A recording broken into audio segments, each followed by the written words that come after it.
شروع اللہ کا نام لے کر جو بڑا مہربان نہایت رحم والا ہے۔ قیامت قریب آ پہنچی اور چاند شق ہو گیا، اور اگر کافر کوئی نشانی دیکھتے ہیں تو منہ پھیر لیتے ہیں اور کہتے ہیں کہ یہ ایک پہلے سے چلا آتا جادو ہے۔ اور انہوں نے جھٹلایا اور اپنی خواہشوں کی پیروی کی، اور ہر کام کا وقت مقرر ہے۔ اور ان کو ایسے واقعات کی خبریں پہنچ چکی ہیں جن میں عبرت ہے، اور کامل دانائی کی کتاب بھی، لیکن ڈراوے ان کو کچھ فائدہ نہیں دیتے، تو تم بھی ان کی کچھ پرواہ نہ کرو۔ جس دن بلانے والا ان کو ایک ناگوار چیز کی طرف بلائے گا، فوراً آنکھیں نیچی کیے ہوئے قبروں سے نکل پڑیں گے گویا بکھری ہوئی ٹڈیاں ہوں۔ اس بلانے والے کی طرف دوڑتے جاتے ہوں گے۔ کافر کہیں گے یہ دن بڑا سخت ہے۔ ان سے پہلے نوح کی قوم نے بھی تکذیب کی تھی، تو انہوں نے ہمارے بندے کو جھٹلایا اور کہا کہ دیوانہ ہے، اور انہیں ڈانٹا بھی گیا۔ تو انہوں نے اپنے پروردگار سے دعا کی کہ میں ان کے مقابلے میں کمزور ہوں، بس تو ہی بدلہ لے لے۔ پس ہم نے زور کے مے سے آسمان کے دہانے کھول دیے اور زمین میں چشمے جاری کر دیے، تو پانی ایک کام کے لیے جو مقدر ہو چکا تھا جمع ہو گیا۔ اور ہم نے نوح کو ایک کشتی پر جو تختوں اور میخوں سے تیار کی گئی تھی سوار کر لیا، وہ ہماری آنکھوں کے سامنے چلتی تھی۔ یہ سب کچھ اس شخص کے انتقام کے لیے کیا گیا جس کو کافر مانتے نہ تھے۔ اور ہم نے اس کشتی کو ایک نشانی بنا چھوڑا، تو کوئی ہے کہ سوچے سمجھے؟ سو دیکھ لو کہ میرا عذاب اور ڈرانا کیسا ہوا۔ اور ہم نے قرآن کو سمجھنے کے لیے آسان کر دیا ہے، تو کوئی ہے کہ سوچے سمجھے؟ قوم عاد نے بھی تکذیب کی تھی، سو دیکھ لو کہ میرا عذاب اور ڈرانا کیسا ہوا۔ ہم نے ان پر ایک رہتی نحوست کے دن میں زبردست آندھی چھوڑ دی، وہ لوگوں کو اس طرح اکھیڑی ڈالتی تھی گویا اکھڑی ہوئی کھجوروں کے تنے ہیں۔ سو دیکھ لو کہ میرا عذاب اور ڈرانا کیسا ہوا۔ اور ہم نے قرآن کو سمجھنے کے لیے آسان کر دیا ہے، تو کوئی ہے کہ سوچے سمجھے؟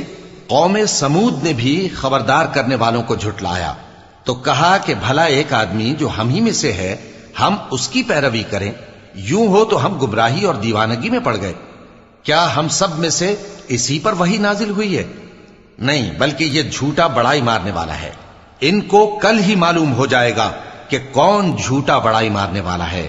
اے صالح، ہم ان کی آزمائش کے لیے اونٹنی بھیجنے والے ہیں، تو تم ان کو دیکھتے رہو اور صبر کرو، اور ان کو آگاہ کر دو کہ ان میں پانی کی باری مقرر کر دی گئی ہے، ہر باری والے کو اپنی باری پر آنا چاہیے۔ تو ان لوگوں نے اپنے رفیق کو بلایا، اور اس نے اونٹنی کو پکڑ لیا، پھر اسے مار ڈالا۔ سو دیکھ لو کہ میرا عذاب اور ڈرانا کیسا ہوا۔ ہم نے ان پر عذاب کے لیے ایک زور کی آواز بھیجی، تو وہ ایسے ہو گئے جیسے باڑ والے کی چورا چورا ہو جانے والی باڑ۔ اور ہم نے قرآن کو سمجھنے کے لیے آسان کر دیا ہے، تو کوئی ہے کہ سوچے سمجھے؟ لوط کی قوم نے بھی ڈر سنانے والوں کو جھٹلایا تھا، تو ہم نے ان پر کنکر بھری ہوا چلائی، مگر لوط کے گھر والے کہ ہم نے ان کو پچھلی رات کے وقت بچا لیا اپنے فضل سے۔ شکر کرنے والے کو ہم ایسا ہی بدلہ دیا کرتے ہیں۔ اور لوط نے ان کو ہماری پکڑ سے ڈرا بھی دیا تھا، مگر انہوں نے ڈرانے میں شک کیا، اور ان سے ان کے مہمانوں کو لے لینا چاہا، تو ہم نے ان کی آنکھیں مٹا دیں۔ سو اب میرے عذاب اور ڈرانے کے مزے چکھو۔ اور ان پر صبح سویرے ہی ٹھہر جانے والا عذاب آ نازل ہوا، تو اب میرے عذاب اور ڈراووں کے مزے چکھو۔ اور ہم نے قرآن کو سمجھنے کے لیے آسان کر دیا ہے، تو کوئی ہے کہ سوچے سمجھے؟ اور قوم فرعون کے پاس بھی ڈر سنانے والے آئے تھے، انہوں نے ہماری تمام نشانیوں کو جھٹلایا، تو ہم نے ان کو اس طرح پکڑ لیا جس طرح ایک قوی اور غالب شخص پکڑ لیتا ہے۔ اے اہل عرب، کیا تمہارے کافر ان لوگوں سے بہتر ہیں؟ یا تمہارے لیے پہلی کتابوں میں عذاب سے کوئی چھٹکارا لکھ دیا گیا ہے؟ کیا یہ لوگ کہتے ہیں کہ ہماری جماعت بڑی مضبوط ہے؟ ان قریب یہ جماعت شکست کھائے گی، اور یہ لوگ پیٹ پھیر پھیر کر بھاگ جائیں گے۔ اصل میں ان کے وعدے کا وقت تو قیامت ہے، اور قیامت بڑی سخت اور بہت تلخ ہوگی۔ بے شک گناہگار لوگ گمراہی اور دیوانگی میں مبتلا ہیں۔